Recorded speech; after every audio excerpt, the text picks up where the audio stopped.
Alright, hello everybody, welcome back to another video, and today I will be actually showing you guys 5 traps, and they're not exactly traps, but they're short games which kinda again give you the concept. And I think I've done a video on this before I uploaded this Roy Lopez opening. I did do a video about a game which was very short, but thing is, these short games they're traps, but they also help you in a real life game situation. And by looking at these traps and using them, you can also implement them in different positions. It's not like the trap only works in this position. It's the concept and the idea that you have to grasp, kind of the crux of the thing.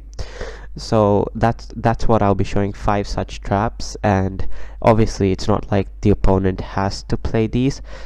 You can always also get the main idea and use it in different positions, but then again it's up to open interpretation. I'm not supposed to enforce anything on YouTube, so let's just get on to it. So the first opening which I'll be showing you, or more like the trap I'll be showing you, is in the Scandinavian center counter gambit.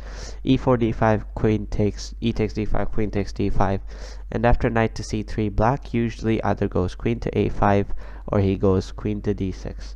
But in blitz especially, you also see this move queen to d8 played a lot, and I can tell you this because I play blitz a lot, even on chess.com.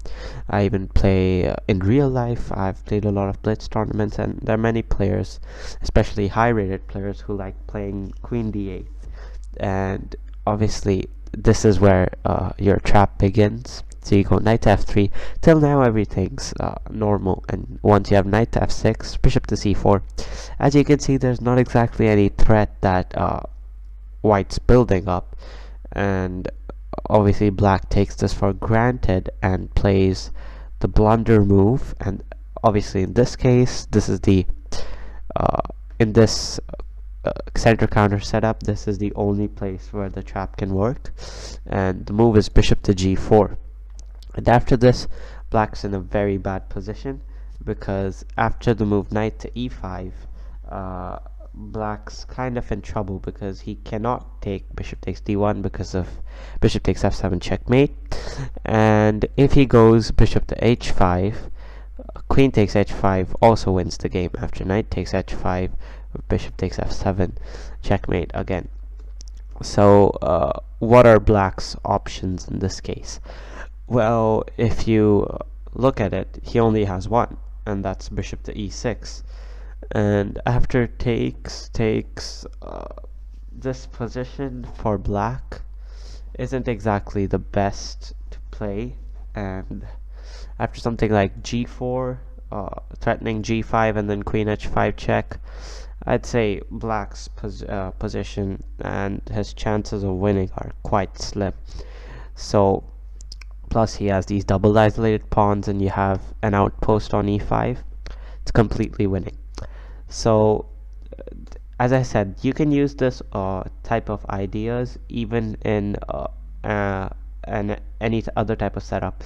And the perfect example would be the 7 move checkmate, which I recently showed, which went like knight to c6, bishop to c4, pawn to d6, knight to c3, and after bishop to g4, something like this. And if black takes, bishop takes f7, king e7, knight to d5, checkmate. So see, again, I'm using the same concept of attacking f7 bishop by going knight to e5, letting my queen die, and then checkmating with bishop takes f7. So as you can see, you can figure out relations like this. So that was the first trap. And the second trap I'd like to show is in the Philidor's defense, and this is something which can happen very commonly, right? Trust me on this one. So it goes e4, e5, knight f3, d6, d4, knight to d7, everything normal till here. Bishop to c4, now bishop to e7. Obviously this is the main line, and once you take, black's supposed to take with his knight, which is always the line, and takes, and you can choose what to do. You can either take the queen, or you can go knight to c3, really up to you.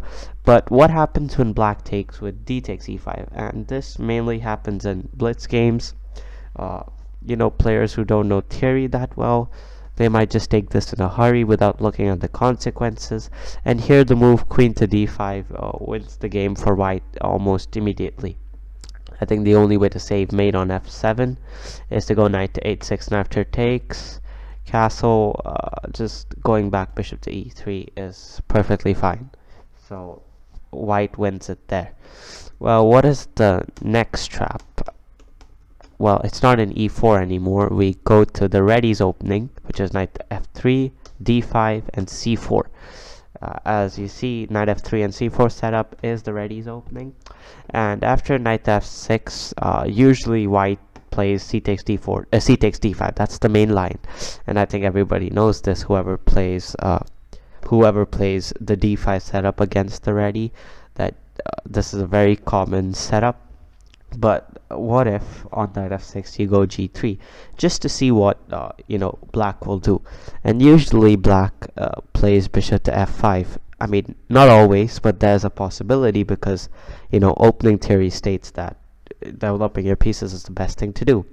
Well, in this case, you take c takes d5, and after queen takes d5, I'd say black doesn't want to play queen takes d5 because of something like knight to c3.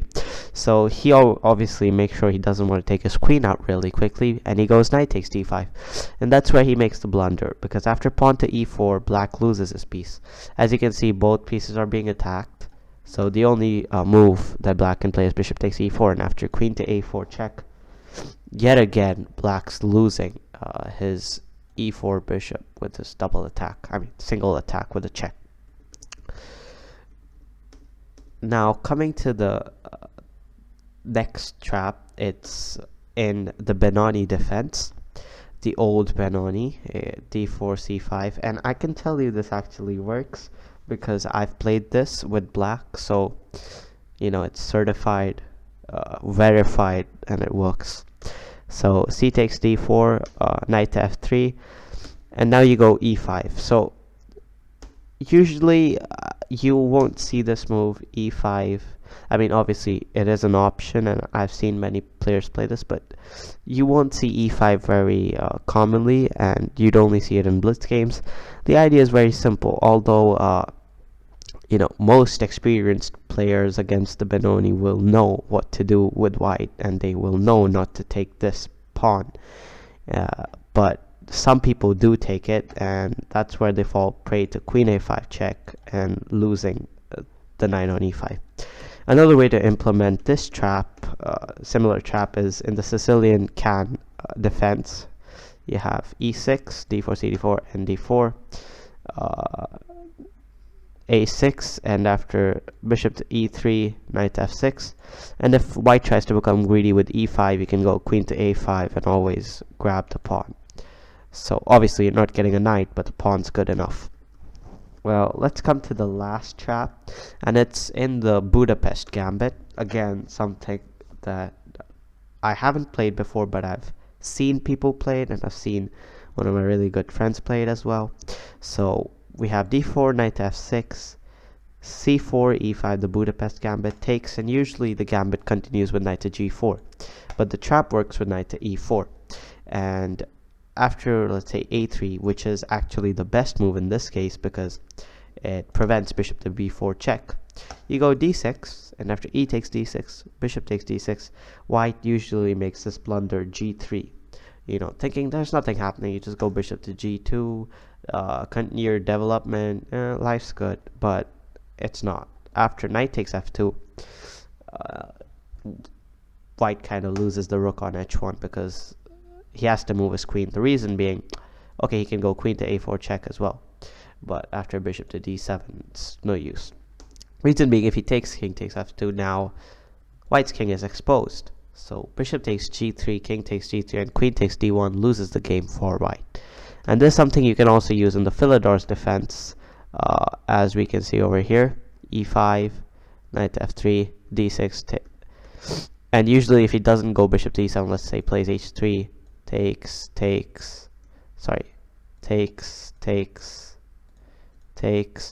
and bishop takes f7, king takes f7, queen takes d8, same thing. So anyways guys, those were the 5 traps. If you did enjoy the video, hit the like and subscribe button, and I will see you all in the next one.